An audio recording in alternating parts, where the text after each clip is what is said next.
उद्योग, व्यापार और बाजार से जुड़ी हर खबर व्यापार समय पर। मैं हूं आपके साथ अश्विन यत्री और वक्त हो चला है टॉप 10 न्यूज बुलेटिन का। तो चलिए बिना देरी करते हुए शुरू करते हैं खबरों का सिलसिला। दूसरी लहर कोविड की ले डूबी डॉक्टर हर्षवर्धन को। कोविड-19 की दूसरी लहर के प्रबंधन को लेकर मोदी हर्षवर्धन से खासे नाराज हुए थे, जिसके चलते कल दिल्ली में हुए मोदी मंत्रिमंडल से डॉक्टर हर्षवर्धन की छुट्टी कर दी गई। कोरोना की दूसरी लहर के प्रबंधन को लेकर भारत की विदेशों में भी व्यापक आलोचना की गई थी। भारत में भी आम आदमी से लेकर विशेषज्ञ तक आलोचना करने से पीछे नहीं हटे। मार्च महीने में आवश्यक दवाओं और ऑक्सीजन आपूर्ति को लेकर सवाल खड़े हुए थे। अस्पतालों में बेड और ऑक्सीजन की कमी हो गई थी। कोविड-19 के टीके की आपूर्ति को लेकर भी सवाल स्वास्थ्य मंत्रालय पर खड़े हुए, जिसके चलते डॉक्टर हर्षवर्धन को नए मंत्रिमंडल विस्तार से पूर्व इस्तीफा देकर मंत्री पद से हाथ धोना पड़ा। फेसबुक ट्विटर के भेंट चढ़े रविशंकर प्रसाद। कल मोदी मंत्रिमंडल के विस्तार से पूर्व केंद्रीय आईटी मिनिस्टर रविशंकर को अपने मंत्री पद से इस्तीफा देना पड़ा। इसकी वजह रविशंकर प्रसाद द्वारा फेसबुक ट्विटर से पंगा लेना बताया जा रहा है। रविशंकर प्रसाद ने अपने मंत्रालय में रहते हुए ट्विटर परिचर्चा परिचालन में बदलाव कर डिजिटल इंडिया प्रदूषण से जुड़ा प्रोत्साहन, इलेक्ट्रॉनिक विनिर्माण योजना, शाहजहां सेवा केंद्र, बिजनेस प्रोसेस आउटसोर्सिंग योजना पर बहुत ज़्यादा ध्यान दिया था, लेकिन पिछले कुछ दिनों से उनका ध्यान एकमात्र ट्विटर को सुधारने पर था। पिछले कुछ दिनों से उनका ध्यान एकमात्र ट्विटर और उसके द्वारा नया सूचना तकनीक नियम 2021 का पालन न करने पर था, जिसके तहत कंपनी भारत में कुछ अनिवार्य अधिकारियों की नियुक्ति नहीं कर पाई थी। दिल्ली में एलपीजी से सस्ता खाना बिजली से। देश में अब बिजली से खाना बनाना रसोई गैस के मुकाबले अधिक सस्ता हो गया है। देश की राजधानी दिल्ली में 14.2 किलोग्राम रसोई गैस सिलेंडर अब 843 रुपये में मिल रहा है। 1 जुलाई को कीमतों में बढ़ोतरी के बाद नई दरें लागू हुई हैं। देश में पाइप से गैस पीएनजी रसोई गैस के मुकाबले पहले ही सस्ती थी। रसोई गैस के दाम बढ़ने के बाद एलपीजी और पीएनजी के बीच कीमतों का अंतर और बढ़ गया है। पीएनजी एलपीजी के मुकाबले अब 60% तक सस्ती हो गई है। इससे लोग अपने घरों में अब पीएनजी आपूर्ति व्यवस्था लाने के लिए अधिक दिलचस्पी दिखाएंगे। इस समय एलपीजी की बजाय दिल्ली में बिजली से खाना बनाना सस्ता होगा।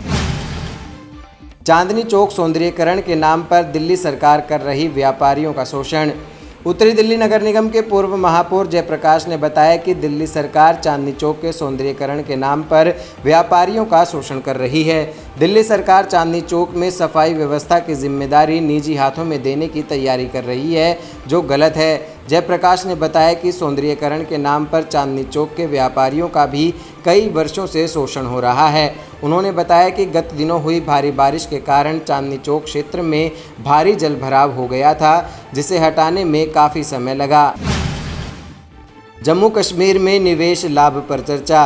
फेडरेशन ऑफ ऑल इंडिया व्यापार मंडल जम्मू इकाई के अध्यक्ष संजय बंसल ने बताया कि कल देश भर के उद्योगपतियों जम्मू कश्मीर में निवेश की नई नीति पर वेबिनार का आयोजन किया, जिसमें निवेश का लाभ, औद्योगिक नीति लाभ और कई अन्य विषयों पर चर्चा की गई।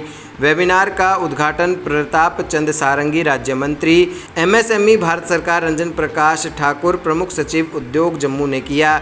वेबिनार में करीब 200 लोगों ने भाग लिया। बीकानो समूह के नवरत्न अग्रवाल ने नई नीति की सराहना की। पेट्रोल डीजल को जीएसटी के दायरे में लाने की मांग को लेकर सीटीआई का प्रदर्शन। दिल्ली में पेट्रोल 100 रुपये के पार पहुंच गया है और डीजल 90 रुपये। इसके दाम कम करने की मांग को लेकर सीटीआई ने प्रदर्शन किया। सीटीआई के चेयरमैन ब्रजेश गोयल ने कहा कि पेट्रोलियम पदार्थों के बढ़ते दामों से आम आदमी ही नहीं बल्कि व्यापारी वर्ग भी परेशान है। सरकार हर चीज़ पर तो जीएसटी लगाने के पक्ष में है। पूरे देश में तेल के दामों की कीमत आसमान छू रही है।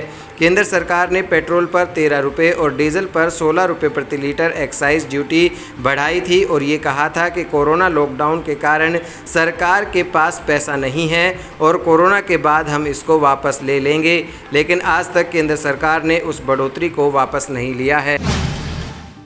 सराफा बाजार में सोने चांदी के भाव में आज गिरावट दर्ज की जा रही है। बुधवार के मुकाबले आज 24 कैरेट गोल्ड की औसत कीमत 208 रुपये कम होकर 47,815 रुपये पर खुली। वहीं चांदी में 1,143 रुपये की गिरावट है। अब 23 कैरेट गोल्ड की कीमत 47,624 रुपये पर आ गई है।